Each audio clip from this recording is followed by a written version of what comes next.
Êxodo 14.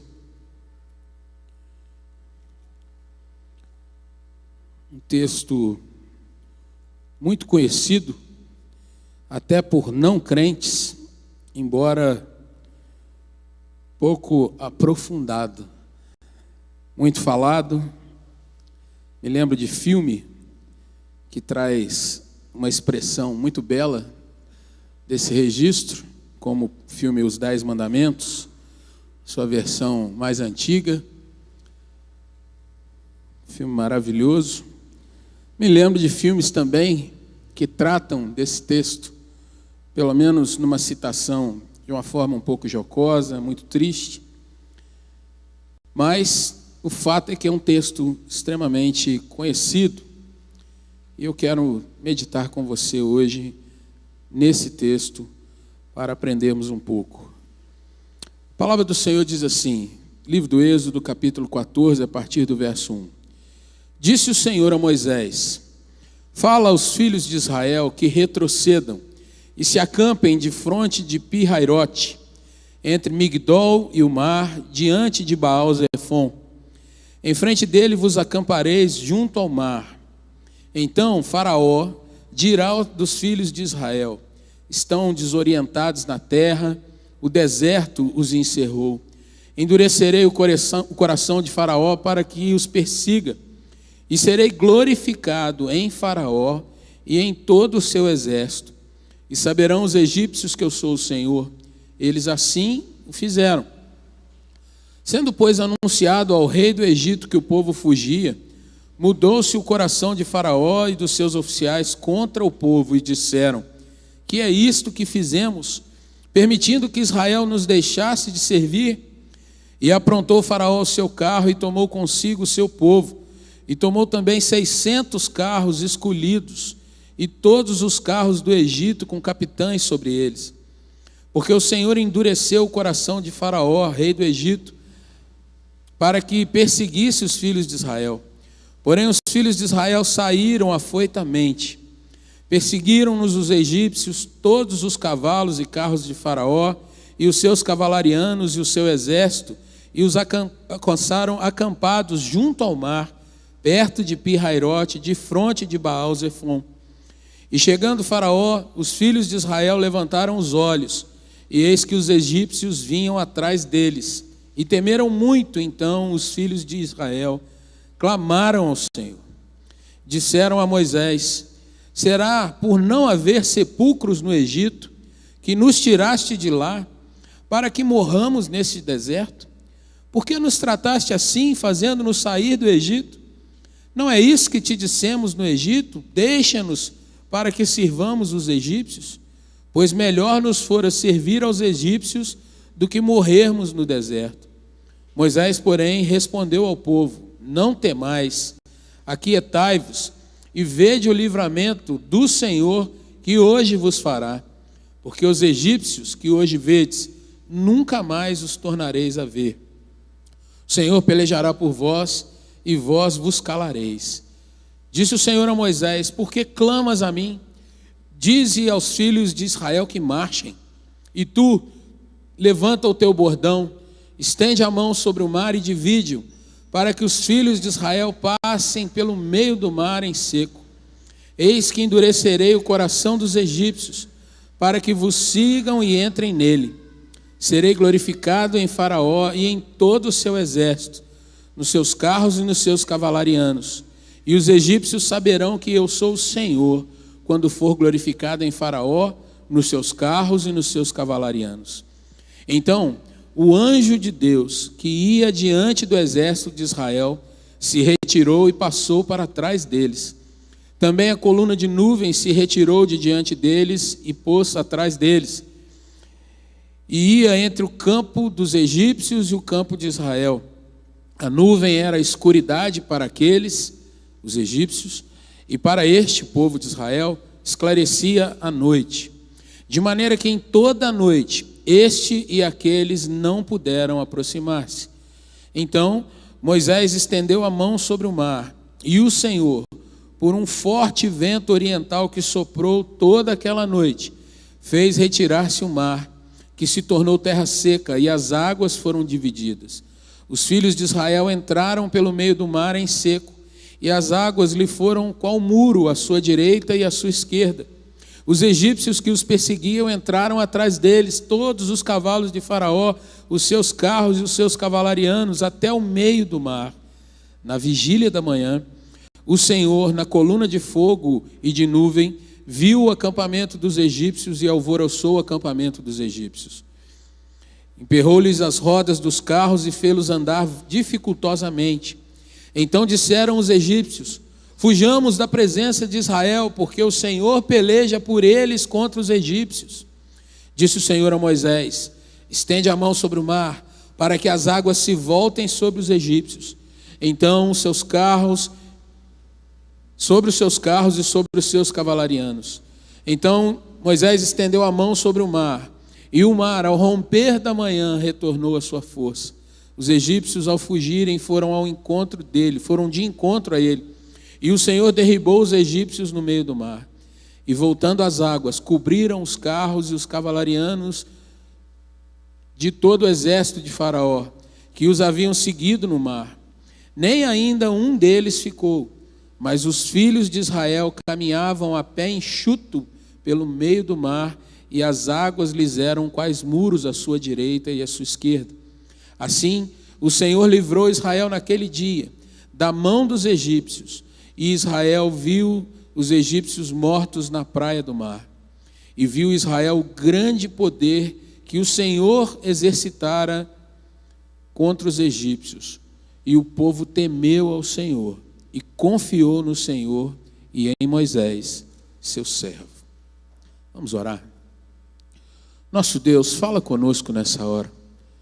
Ajuda-nos, Santo Espírito, a não apenas ser iluminados, entender a mensagem do Senhor, compreender, mas, Senhor, firma o nosso coração em Ti.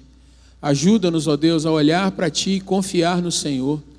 E traz à nossa vida, ó Deus, não apenas o entendimento, mas, Senhor, a firme decisão de Te obedecer e caminhar na Tua presença, para a Tua glória e para o nosso bem.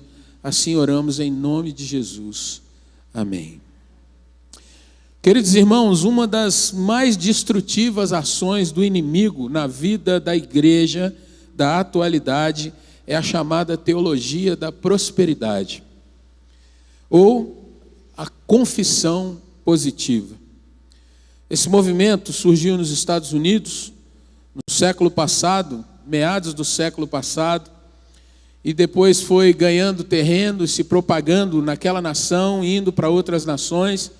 E aqui no nosso país, principalmente dos anos 90 para cá, ele fez um grande estrago dentro da igreja cristã. Esse movimento se baseia na premissa de que o crente tem o poder de mudar a sua realidade, e geralmente nas crises, claro, mudar a sua realidade através de ordens, de comandos, ou de palavras de poder, que movimentam o mundo espiritual a favor daquele que assim declara, que assim determina. Baseado em textos bíblicos que são descolados do seu contexto, textos que mencionam de fato a bênção de Deus sobre o seu povo, mas que são interpretados de uma forma equivocada ou mal intencionada, e essa onda de erros teológicos vai culminar com algumas tristes e destruidoras consequências. Uma delas é o antropocentrismo.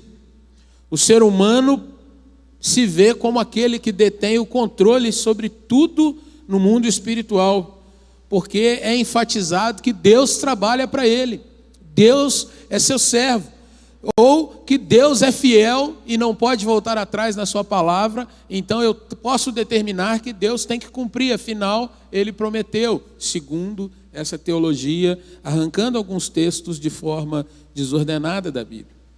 É o engano do ser humano de se achar muito poderoso. Uma outra consequência, queridos irmãos, é a fuga da realidade. E você vê então confusão mental e espiritual, porque quem adentra por esse tipo de visão, ele se vê o tempo todo num mundo ufanista. está determinada a vitória, vai dar tudo certo, não tem como errar, basta crer, porque o Senhor falou que eu sou cabeça, eu não sou cauda, então eu tenho a vitória nas minhas mãos, e isso constantemente sendo repetido, colocado, a tal ponto, queridos irmãos, que as pessoas vão atrás de um mundo só de vitórias por conta de comandos, por conta de chaves espirituais que são liberadas, entre aspas, né, pelos seus líderes, por aqueles que vão colocando para as pessoas que, a partir de determinada oferta ou um investimento que o fiel precisa realizar, e assim, por exemplo, o texto de Malaquias que diz: fazei prova de mim, diz o Senhor. Ele é colocado numa perspectiva de que a pessoa tem que dar para receber, porque é uma base de troca. É uma base de que se eu coloco, o Senhor tem que devolver para mim, porque está dito aqui dessa forma. Mas ainda, irmãos, é colocado que quanto mais se dá, mais se recebe. E nós vemos pessoas fazendo muitos esforços para que venham conquistar as bênçãos que desejam ou que sonham.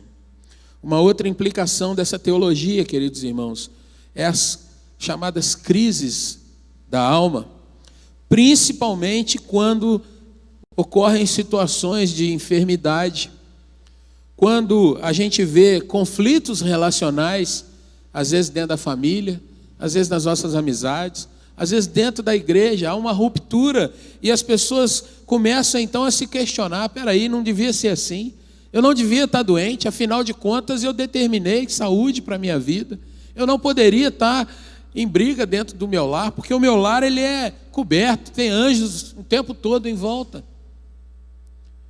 Mais ainda, irmãos, se as chamadas determinações, os esforços que muitos fazem para conquistar a sua bênção, não trazem aquilo que é buscado, as pessoas vão se cansando e começam a se ver então questionando: ora, investi tanto, fiz isso, fiz aquilo outro, e por que não veio aquilo que eu desejava?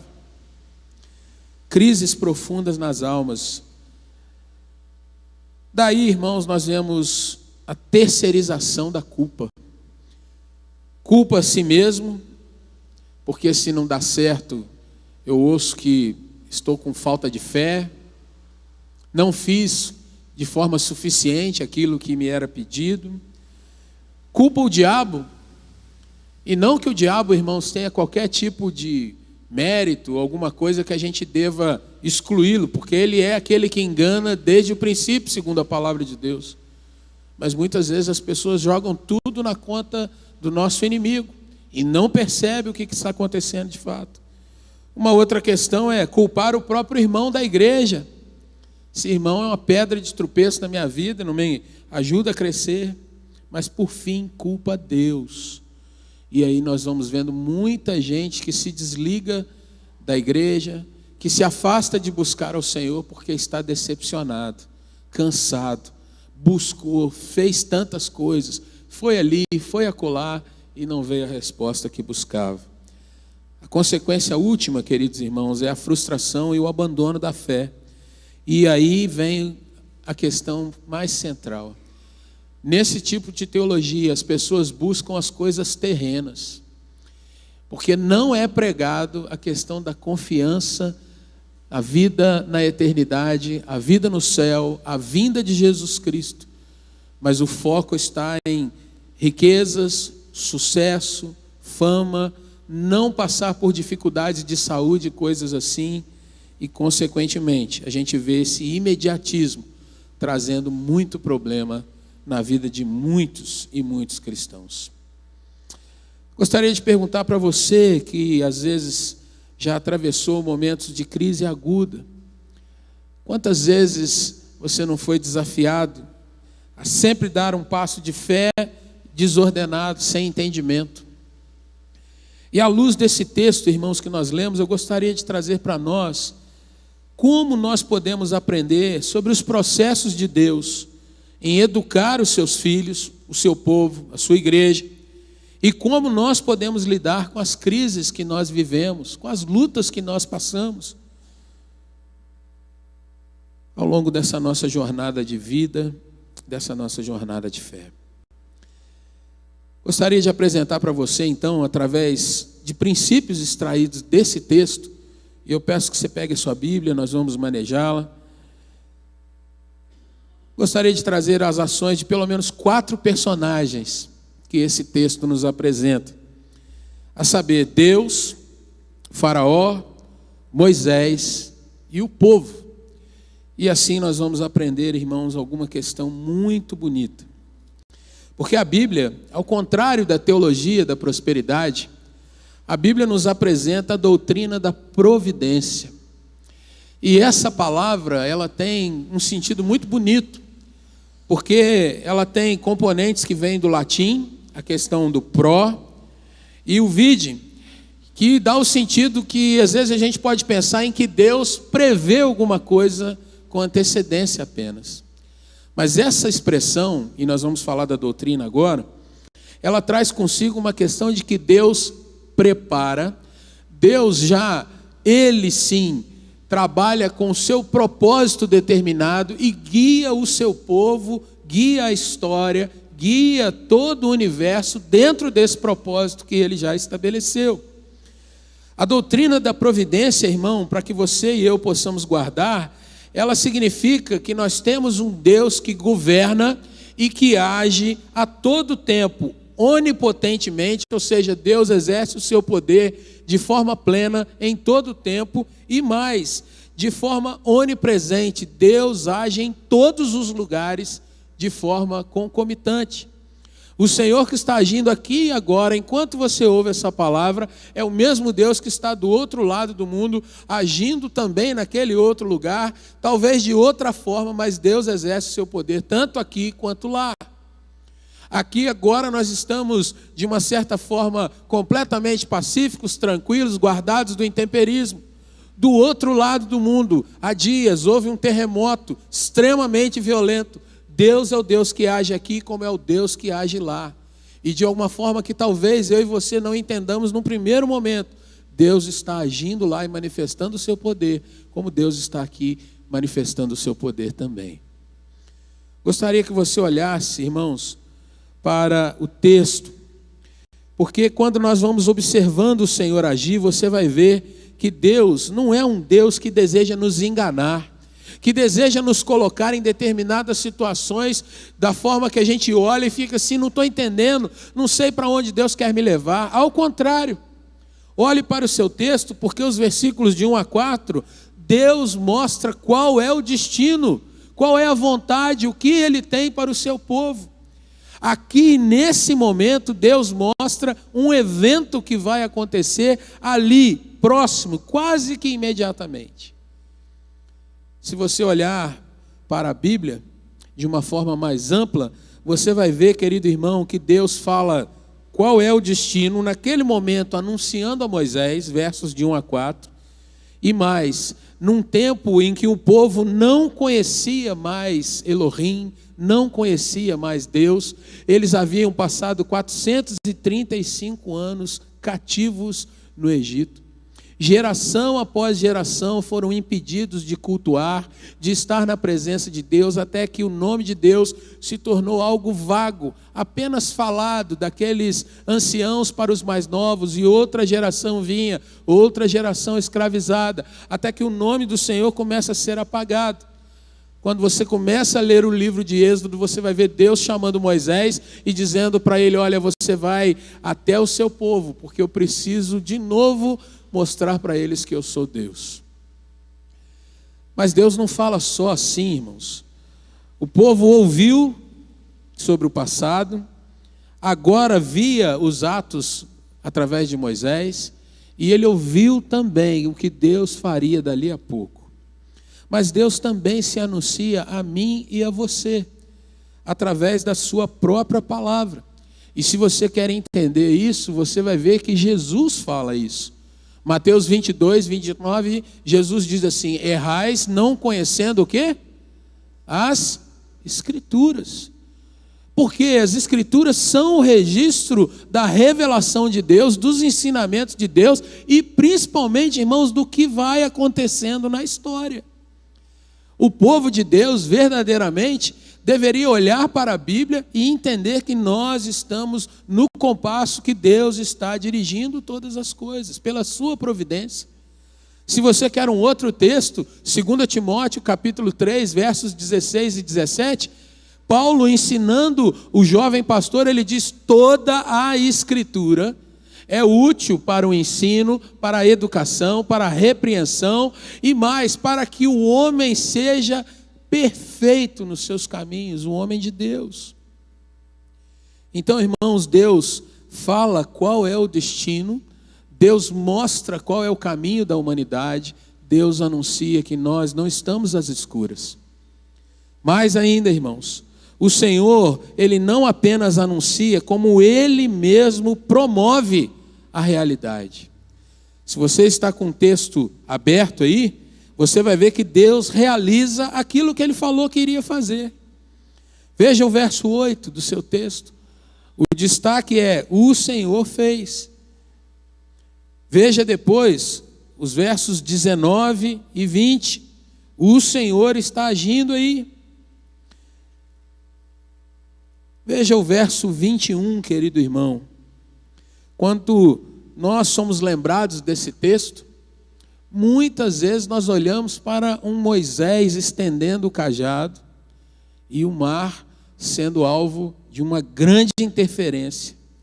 Mas veja que o verso 21 diz: Moisés estendeu a mão sobre o mar, mas logo depois diz: e o Senhor fez um vento muito forte, vindo do Oriente, soprando sobre toda aquela noite. Um vento oriental soprou sobre aquela noite.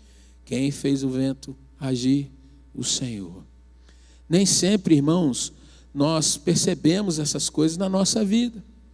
E se você quer mais o Senhor agindo com poder, olhe os versos 24, 25 do seu texto e o verso de número 30.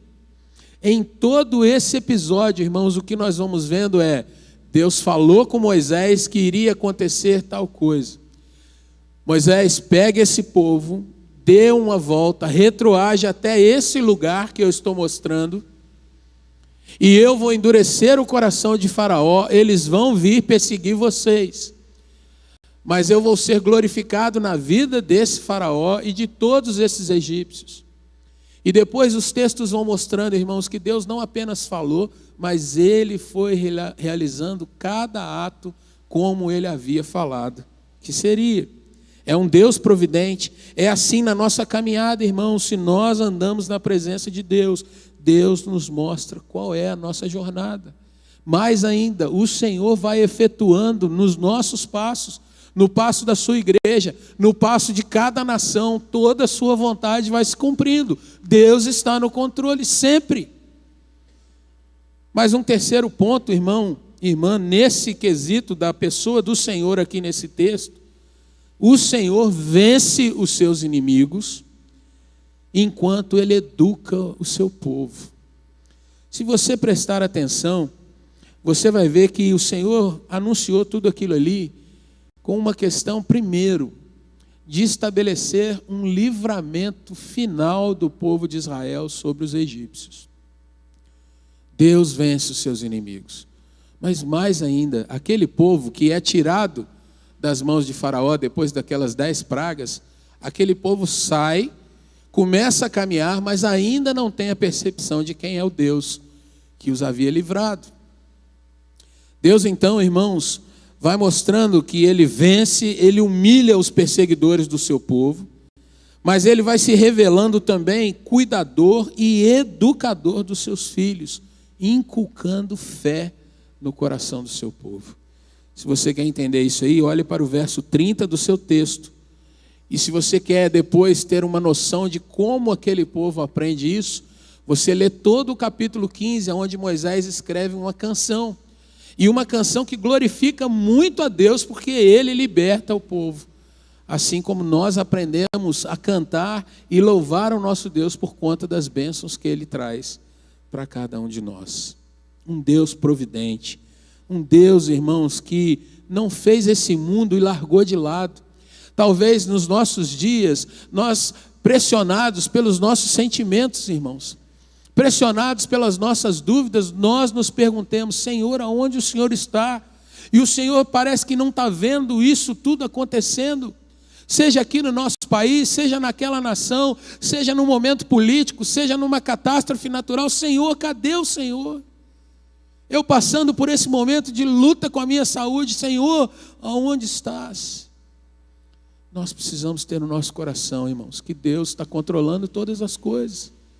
Na minha saúde, nas minhas questões mais íntimas, mas também em toda essa nação, em todo esse mundo, Deus está com tudo nas suas mãos o tempo todo.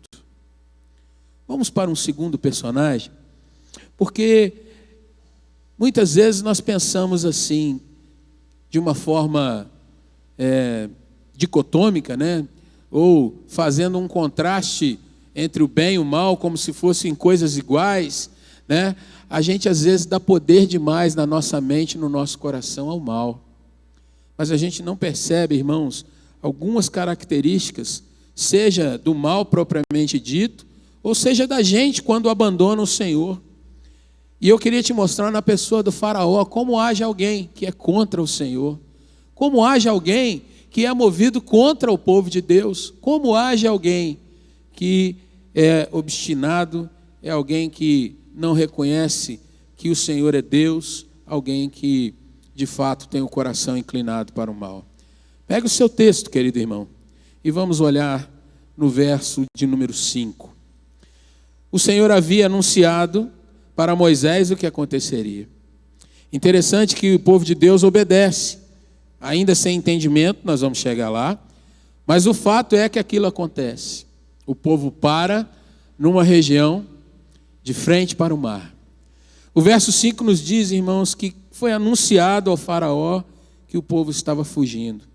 E na percepção de Faraó, ele começa agora, assim que tem a notícia de onde aquele povo estava e o movimento de caminhada que eles fizeram, ele começa a demonstrar para nós como age alguém que é contra o Senhor.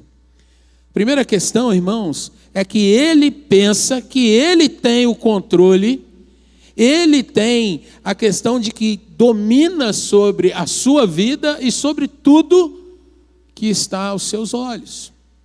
Onde você vê isso, pastor? Observa que a pergunta que acontece agora no meio do Egito, no final do verso 5 é: que é isto que fizemos? Nós permitimos esse povo ir embora. Irmãos, a pergunta é uma pergunta no sentido assim: eu tendo controle sobre isso tudo, deixei esse povo ir. E Faraó aparece aqui, e os egípcios parecem aqui, irmãos, não estarem atinando para tudo que já tinha acontecido dias antes. Pragas, fenômenos aconteceram, morte de todos os primogênitos, somente deles, os egípcios, mas no coração deles, e é obra do Senhor, você viu quando Deus fala com Moisés o que iria acontecer, um coração obstinado, um coração que se vê ele sendo o controlador de todas as suas ações. E, irmãos, vamos abrir um pouco esse raciocínio, porque alguém que está distante de Deus, ou se distanciando de Deus, é alguém que acha que ele pode controlar a sua vida. É alguém que acha que ele pode resistir à influência do pecado por ele mesmo. É o crente que acha que pode brincar com as coisas desse mundo sem se chamuscar.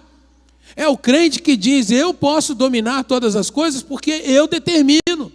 É aquele irmão ou aquela irmã que num afã de: estou muito cansado, não posso me meter com as coisas agora, eu vou tirar as minhas folgas, e esquece das suas obrigações. É o jovem que pensa às vezes, irmãos, que não há perigo nenhum em andar em qualquer lugar, porque afinal Deus está guardando ele de todo mal, então ele passa a ser alguém que não vigia. É alguém, querido irmão, que acha que em última análise a vida é sua, e se a vida é minha, eu faço dela o que eu bem quiser. Esse Faraó carregava consigo a arrogância de não reconhecer Deus na sua vida, não só a questão de um Salvador, mas um Deus que já havia demonstrado que estava sobre aquele povo que ele perseguia. Um homem que no seu coração pensa que eles foram livrados, porque ele libertou, ele foi benevolente. Mas ainda, queridos irmãos, a gente aqui vai vendo o modus operandi, o jeito de agir daquele que é insensato. E mais, a visão das pessoas sobre o povo crente. Quando o faraó observa o povo de Deus voltando e parando em frente ao mar, o pensamento deles é: o mar ou o deserto prendeu esses israelitas. Se você observar, vamos ler o texto, verso 5. Sendo, pois, anunciado ao rei do Egito que o povo fugia, mudou-se o coração de Faraó e dos seus oficiais contra o povo e disseram: que é isto que fizemos, permitindo que Israel nos deixasse de servir? Então aprontou Faraó o seu carro e tomou consigo o seu povo, e tomou 600 carros escolhidos e todos os carros do Egito com capitães sobre eles, porque o Senhor endureceu o coração de Faraó, rei do Egito, para que perseguisse os filhos de Israel. Porém, os filhos de Israel saíram afoitamente, correndo. O pensamento que havia, irmãos, no meio dos egípcios, era que o povo de Deus estava perdido, sem chance, afoito, atribulado. Normalmente, um cristão é enxergado pelas pessoas mundanas como gente que é boba, dependente de Deus, que não tem capacidade de pensar por si próprio, que está sempre obedecendo a Bíblia. Logo, é alguém que, se não tiver debaixo desse livro aqui, não tem autonomia, é um coitado. Assim nós vamos vendo um insensato pensar sobre o povo de Deus. Obstinado, perseguiu, colocou o seu exército em perigo até a hora da morte. Esse é o nosso faraó. Na insensatez, não observou nem mesmo seu povo sendo destruído. Mas há um terceiro personagem que eu quero te mostrar aqui, que é a figura de Moisés. Um crente, servo de Deus. E nós vamos observando nesse texto, irmãos, que diante da providência de Deus, Moisés, um líder, ele agiu muito diferentemente de líderes da teologia da prosperidade que nós vemos. Se você observar o texto, Moisés ouviu as palavras de Deus, e os versos de 1 a 4 vão mostrar isso. Mas veja que Moisés não puxou para si uma questão dizendo assim: eu tenho a visão de Deus sobre vocês. Moisés em nenhum momento alardeia para aquele povo: olha, sigam-me os bons. Moisés em nenhum momento se levanta para dizer para aquele povo: vocês estão falando mal contra mim, veja o que Deus vai fazer contra vocês. Ao contrário, Moisés, irmãos, em nenhum momento se vangloria. E aqui, andando um pouco mais rápido, mas trazendo diretamente o que eu quero mostrar, é que Moisés frustraria muitos crentes no dia de hoje. Porque os crentes, irmãos, normalmente, eles querem um líder extremamente carismático. Aquele que balança, talvez, um lenço, um terno ou uma bandeira, e as pessoas então ficam maravilhadas. A maioria dos crentes nos nossos dias, irmãos, quer aqueles pastores mais eloquentes, aqueles pregadores que quando falam os nossos ouvidos ficam assim, mexidos, porque é tanta palavra bacana, é um jeito especial, é carisma sobre carisma. Moisés não é assim. Ao contrário, Moisés não só aqui, mas aí que a gente vai vendo que o texto está ligado em outros contextos. Se você pegar o capítulo 17, o povo está numa outra crise, Moisés é pressionado. Se você for ler o texto de Números, Números 14, eles estão perto da terra prometida. Ali acontece uma questão de os espias serem enviados. 10 voltam falando: olha, vai ter problema, não vamos lá. O povo vai caminhando contra Moisés. Moisés não é aquele líder, irmãos, que mexeria no coração de muitos crentes. Aliás, Moisés olhando a sua personalidade, tende a ser um pouco melancólico, um pouco mais contido. E a Bíblia diz que ele era o homem mais manso da terra. Ele frustraria muitos hoje, porque o que ele diz para aquele povo, olha, nós temos que obedecer a Deus. Ele não diz para aquele povo, olha, vamos montar uma estratégia de guerra, cada um sai para cortar a árvore, vamos fazer lanças. Nesse momento você vai vigiar de dia e de noite, nós vamos colocar espias. O que Moisés simplesmente enfatiza para aquele povo vamos obedecer aquilo que Deus tem nos falado. E quer uma palavra difícil, irmãos, é essa palavra, obediência. Obediência. Moisés, então, irmãos, ele vai mostrando para nós umas figuras de liderança maravilhosas. Não dá para a gente trabalhar muita coisa aqui, mas uma delas é que Moisés não conhecia o todo. Embora Deus dissesse para ele que ele realmente agiria, Deus não falou para Moisés que ele ia abrir o mar.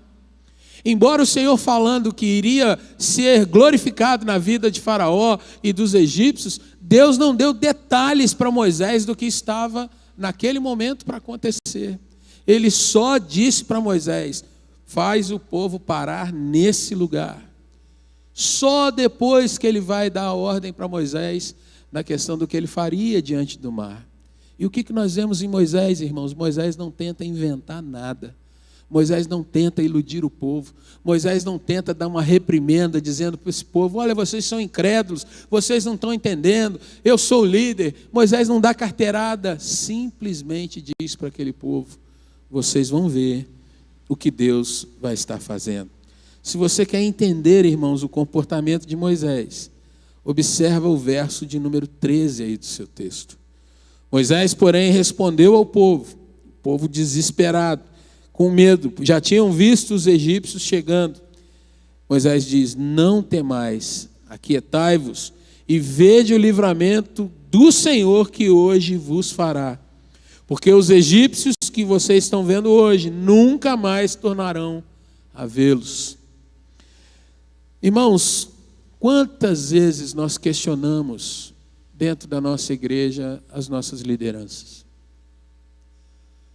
E eu gostaria de trazer para o seu coração que debaixo da providência de Deus, nós deveríamos nos juntar e orar pelos nossos líderes. Seja dentro de um ministério, seja dentro de um grupo, sociedade interna, seja pelos nossos presbíteros, seja pelos nossos diáconos, seja pelos nossos pastores. Nós deveríamos, irmãos, fazer com que cada vez mais a liderança da igreja fosse uma liderança fortalecida. Nós deveríamos ter palavras de dizer para esses irmãos, olha, a coisa está meio estranha, nós não estamos entendendo o que está acontecendo, mas nós estamos juntos nessa toada. Nós estamos caminhando e crendo que o Senhor está nesse lugar. E testar os nossos líderes, irmãos, de acordo da palavra do Senhor e não com o que ouvimos, ou as superstições, ou os questionamentos, ou as comparações que vêm dos nossos dias. Ah, mas fulano fala muito mais bonito. Ah, mas Beltrano, esse sim deveria estar aqui. É como um texto que nós vimos um outro dia no grupo de WhatsApp da igreja. Né? A igreja do vizinho é sempre a igreja mais bonita. É a que sempre tem mais coisas. Mas a gente deveria olhar com mais amor para entendimento da nossa caminhada. Um Deus que é providente dirige todas as coisas. Homens obstinados que estão contra Deus e contra o seu povo. Líderes que o Senhor levanta, irmãos, que ao contrário das expectativas das multidões, são líderes que vão sempre apontar para a obediência, para ouvir, para ler e caminhar debaixo da palavra de Deus. Mas nós vamos chegar ao quarto e último personagem, o povo. E aqui, irmãos, nós vamos chegando ao que eu vejo como eu e você entramos nessa história a partir de agora. Se você pensar nesse povo aqui, a gente pode observar, irmãos, que esse povo já tinha visto as maravilhas de Deus, aquelas pragas lá no Egito. Aquele povo já estava salvo, mas ele não se via salvo. Embora já tivesse saído daquele lugar de escravidão, a terra de Gósen, embora já estivesse marchando para uma terra que o Senhor lhes prometeu, Aquele povo se via o tempo todo numa condição de estar contrariado, irritado, entristecido, perseguido, amedrontado. E nessa hora, mais uma vez, demonstra desse jeito. Eles caminhavam, mas ainda sem conhecer a Deus. Querido irmão, querida irmã, quantas vezes eu e você, na nossa jornada de fé, nós cantamos, falamos, confessamos que somos salvos em Cristo, mas quantas vezes nós não desfrutamos disso? Quantas vezes, irmãos, a gente se sente muito mais afetado pelos males dos nossos dias do que nos sentimos guardados apesar dos males dos nossos dias. Quantas vezes, irmãos, nós nos vemos injustiçados. Eu estou nessa igreja, estou me envolvendo, estou lutando, mas parece que as coisas não viram, parece que o sinal não quebra. Deus, aonde está o Senhor? Será que eu sou mesmo um servo de Deus? A gente se cobra, a gente se pergunta, a gente se compara. A gente olha para o mundo e vê o mundo ganhando. Não, lá está correndo dinheiro, fulano tem saúde para dar e vender. Não, aquela família que é uma família bacana e eles não sabem nada de Deus. E a gente começa a se ver querendo voltar para o Egito. Ou voltar para o mundo. Irmãos, olha a situação desse povo. Se você olhar para o seu texto aí, Deus coloca esse povo meio que preso. Os versos de 1 a 4 diz que eles são colocados por Deus, por ordem de Deus, são guiados por Moisés para um lugar chamado Pi-Hairote. É uma cidadela, é um lugar no Egito que é quase mesmo fronteiriço ao Mar Vermelho. Mas o Senhor diz mais: vocês vão ficar entre uma torre ou uma montanha de vigia, que você vê no seu texto aí, chamado Migdol. É uma palavra que aparece em vários outros textos bíblicos, que significa torre, lugar de vigilância, um lugar que é um bloqueio. Quem está perto não consegue subir, a não ser de uma forma estratégica. E ali haviam 2 milhões de homens. Não dá para todo mundo resolver ali, então é um lugar de barragem. E mais, do outro lado está uma cidadela chamada Baal-Zefon, significa Baal do Norte. E esse povo então está entre uma cidadela, uma montanha ou torre grande, um mar de frente para eles, e atrás agora estão os inimigos. O que fazer? Às vezes eu e você, querido irmão, querida irmã, olhamos para a nossa vida e pensamos: se eu ficar aqui, eu não posso ir para a direita, não posso ir para a esquerda, eu não tenho como resolver esse caso, tudo na minha frente parece que é um mar, ou seja, eu vou ali me afogar, e atrás está um mundo que eu saí de lá. Atrás estão os velhos costumes, atrás estão as coisas que eu tenho abandonado, me santificado. E o que eu faço? Talvez você se veja aprisionado diante de lutas. E um problema de saúde, muitos dizem assim: tem fé, irmão, vai dar tudo certo. E às vezes o Senhor diz: não, vai dar tudo certo no sentido que você vai aprender quem eu sou. Mas você vai ter que caminhar passando nesse vale. E o que acontece com aquele povo, irmãos, é que diante daquela situação, eles fazem como muitas vezes nós fazemos. Eles cobram Moisés, eles acusam Moisés de tirá-los do Egito para morrerem no deserto. Foi para isso? Você nos tirou de lá para morrer aqui, Moisés? E a gente não tinha dito que preferia ficar servindo os egípcios? Irmãos, eles estão entre morrer no mar ou morrer no deserto. Ou eles estão entre a incerteza, o medo, e voltarem para trás e se renderem a Faraó, se humilharem e abraçarem a escravidão novamente. Diante disso, a gente pode ver que muitos crentes, diante das situações estreitas da vida, eles tomam a decisão entre avançar para o desconhecido, entre aspas, ou voltarem para as práticas antigas, se tornando escravos dos seus pecados novamente. Queridos irmãos, aquele povo é exortado por Moisés, como nós vimos aí no verso de número 13. E Moisés dá uma palavra que significa não ficar sem medo. Não temais aqui observem de fato algo diferente. E mais, a expressão que está na sua tradução, aquietai-vos, na realidade ela significa fiquem em posição, em prontidão. Numa linguagem militar, irmãos, significa esteja pronto para o que vai acontecer. Esteja nessa hora, como você ouve de muitos crentes, vigilante, vigia, meu irmão. Vigia nesse tempo de perseguição. E aí, irmãos, Moisés diz para aquele povo: olha, analisem a sua situação, vejam o que Deus vai fazer por vocês. Aquele povo agora, irmão, é encorajado e é desafiado a crer, está no verso 14 do seu texto.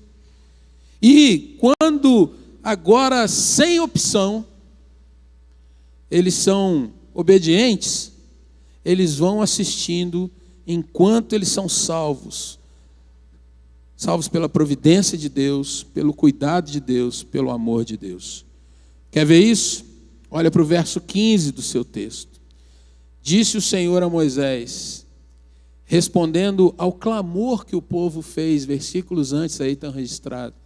O Senhor está dizendo: por que você está clamando, Moisés? Manda esse povo marchar, manda esse povo avançar para onde eu estou determinando. E aí Moisés recebe a ordem do Senhor, verso 16, levanta o teu bordão, estende a mão sobre o mar e divide-o, para que os filhos de Israel passem pelo meio do mar em seco.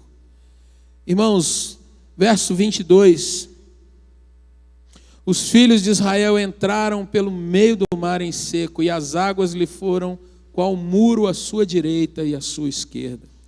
Verso 29, novamente a expressão: os filhos de Israel caminhavam a pé enxuto pelo meio do mar, e as águas lhes eram quais muros à sua direita e à sua esquerda.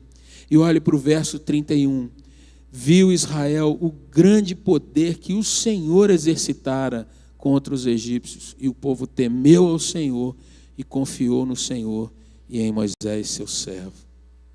Sabe, irmãos, eu consigo me identificar muito com esse povo, porque a todo tempo a gente é exposto a situações desafiadoras.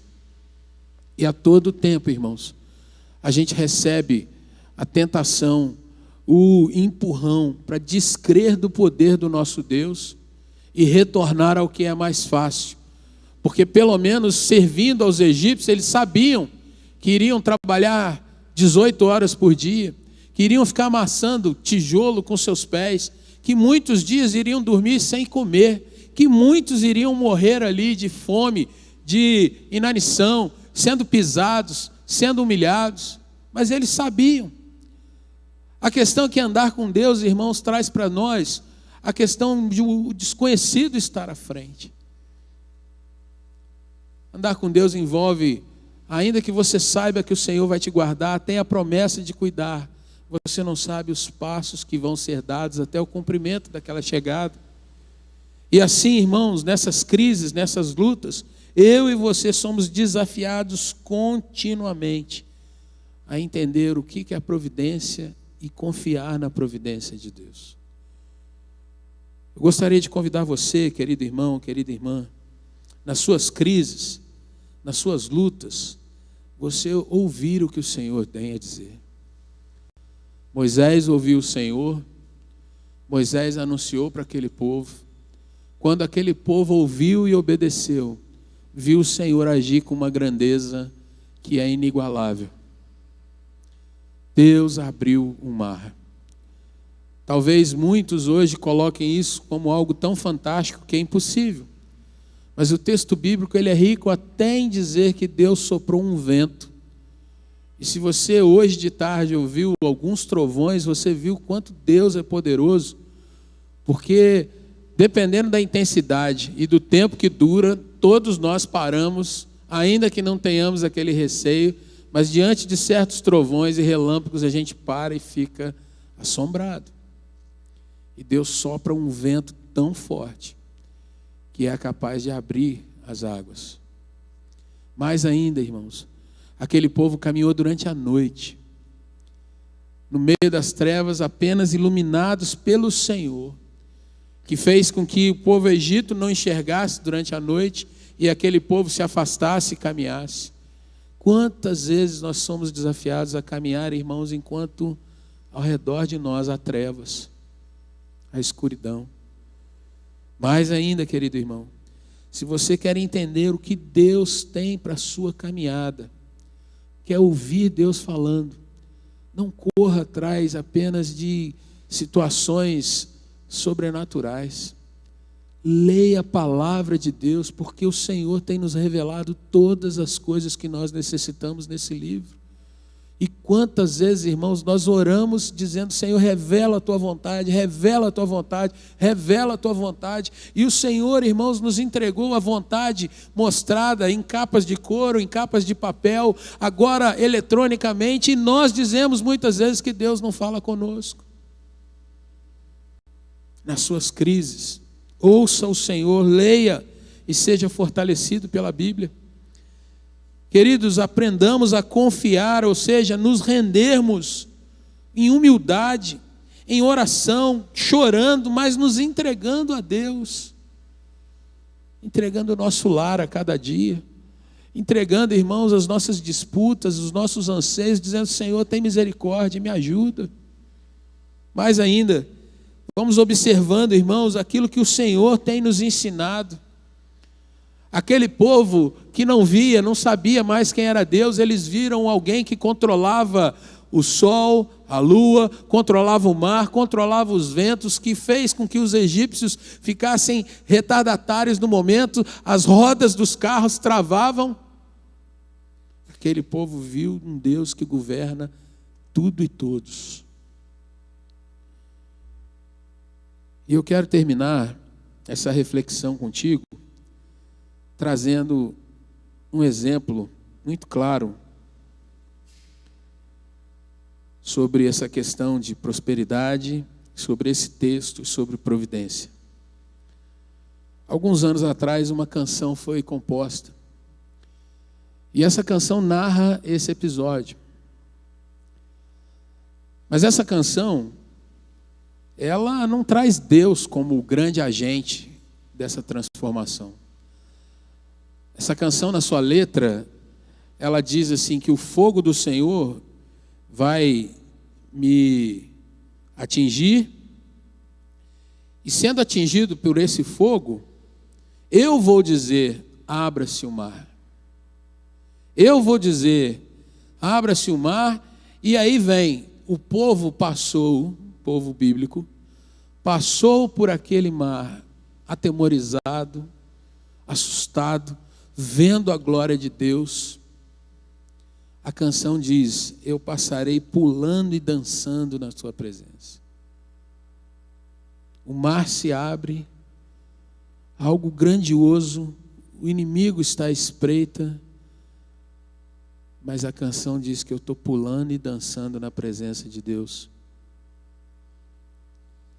Mais ainda, ela continua dizendo: então eu pulo na presença do Rei.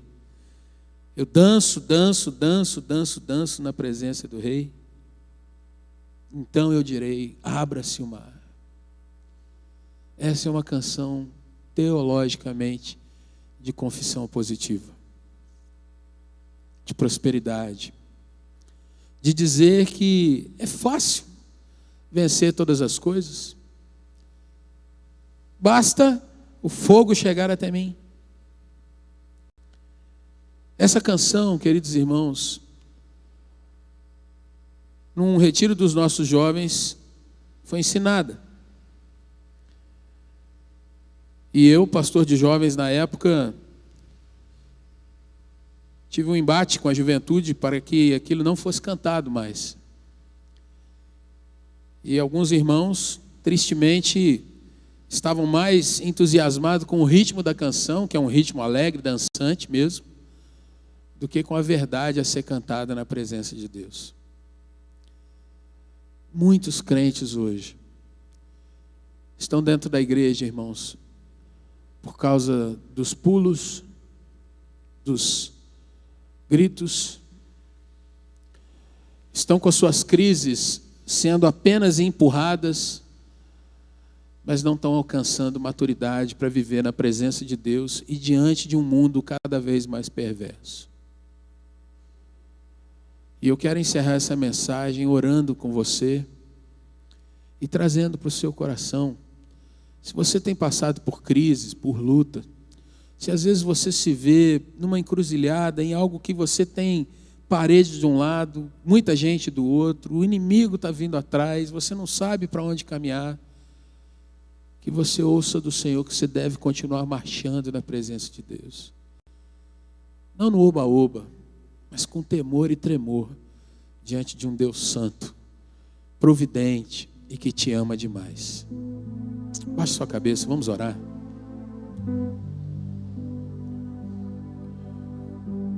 Queria te convidar a refletir e pedir ao Senhor que esteja tocando no teu coração, cuidando de você, da sua família, para que dia a dia você avance como um servo, uma serva do Senhor. Nesses nossos dias nós vemos tantas pessoas murmurando, reclamando, irmãos. Vamos pedir ao nosso Deus que nos livre disso e que nos dê um coração corajoso. E mesmo diante das lutas, a gente abra a nossa boca para dizer: Senhor, me entrego a Ti e vou marchar. E o que o Senhor fizer, Pai, eu quero entender que é a Tua vontade sendo realizada e que o Senhor tem um propósito grande sobre a minha vida, sobre o meu ministério, sobre a minha caminhada. No seu trabalho, na sua relação com a sociedade, Deus tem sempre algo para ministrar através de você às pessoas. Nosso Deus e Pai, louvado seja o Teu nome. Queremos Te agradecer, Senhor Deus, pela beleza da Tua palavra. Obrigado, Senhor, porque é algo que aconteceu há tantos anos, séculos atrás, nos edifica até hoje, Pai. Uma das cenas mais belas da Tua palavra, Senhor. Algo que com os nossos olhos e até mesmo a nossa mente fica extremamente difícil de contemplar. O Senhor abrindo um mar. Mas, ó Deus, a Tua palavra nos traz como verdade e cremos assim. E eu rogo, Senhor Deus, que hoje a Tua palavra toque no nosso coração. Que o Senhor, ó Deus, nos mostre que nos mares que estão diante de nós, o Senhor pode abrir cada um deles. E, ó Deus, nos fazer passar a seco, enxutos, sendo, ó Deus, tocados apenas pela Tua presença e pelo Teu cuidado. Eu oro pelo Teu servo, pela Tua serva aqui nessa noite. Eu oro, Deus, por aqueles enfermos da nossa igreja. Eu oro, Senhor, por aqueles que estão passando por crises, por lutas. Pai, visita-os nessa noite e toca-lhes, ó Deus, trazendo a confiança, ó Deus, a humildade, a entrega ao Senhor. Haja, ó Deus, a cura da nossa alma, da nossa mente, para que nós sejamos, ó Deus, de fato crentes, confiantes no Deus que nós servimos. Senhor, abençoa-nos como igreja, Pai. Visita a Tua igreja. Seja sobre a nossa liderança, pastores, presbíteros, diáconos, ministérios. Deus, abençoa-nos. Nos dá a graça, Senhor Deus, de perseverar diante de um mundo que é cada vez mais hostil à Tua presença, Senhor. Nós sabemos que o mundo está sendo preparado, Pai, para a Tua volta. E a natureza geme, o mundo já começa a se manifestar. Mas, Senhor, nos dá a coragem, Pai, de não retrocedermos, de não desejarmos voltar para aquilo que antes trazia algum tipo de conforto, ainda que enganoso. Ajuda-nos, ó Deus, a marchar para onde o Senhor nos ordena, avançando, crendo, ó Deus, que o Senhor vem nos buscar e nós estaremos na glória contigo de forma eterna, Pai. Fortalece o nosso coração, Jesus. Toma, Espírito Santo, as nossas vidas e unge-nos para Ti mesmo. E ajuda-nos, ó Deus, a ser fiéis diante de tudo que nós vemos e ouvimos nesses dias. Se alguém entre nós, ó Deus, que precisa de fé, abençoa-nos, guarda-nos. No nome santo de Jesus, age nas nossas vidas. Assim, ó Deus, eu oro agradecido e te louvando em nome de Jesus. Amém, Senhor. Recebam a bênção, queridos irmãos. Que a graça maravilhosa de Cristo Jesus, nosso Senhor, e o amor inconfundível de Deus, nosso Pai Celestial, e que as ternas consolações do Espírito Santo repousem sobre nós aqui reunidos, sobre os irmãos que participam remotamente desse momento e sobre toda a igreja do Senhor Jesus espalhada nessa terra. Não somente hoje, mas para todos sempre. Nós dizemos amém e graças a Deus. Meus irmãos, nós vamos ter alguns avisos. Pastor Pedro vai nos trazer aqui.